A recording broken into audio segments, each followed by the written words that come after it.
Alors, on se trouve devant l'église de Chauconin-de-Montier cette église est un peu particulière parce que pendant la bataille de la Marne, elle va surtout servir d'hôpital improvisé.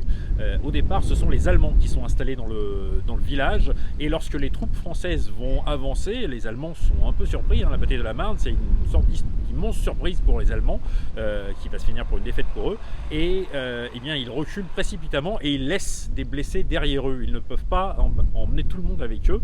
Et donc quand les Français vont arriver, ils vont trouver des blessés allemands qu'ils vont tenter de soigner aussi, sachant que les moyens sont limités quand même, hein. Là c'est une armée qui est en mouvement, donc le matériel médical n'est pas à profusion.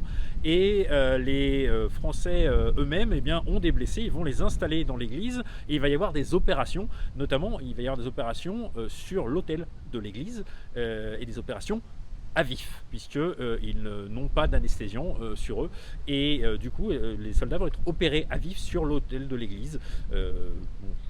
Si vous avez déjà été blessé, ne serait-ce qu'un doigt, je vous laisse imaginer ce que ça pourrait faire d'être opéré sans anesthésion. Donc les cris qu'on a dû entendre à ce moment-là. Et donc cette église va voir passer, pour ceux qui y croyaient en tout cas, l'âme des soldats de vie à trépas directement dans la maison de Dieu. Hein.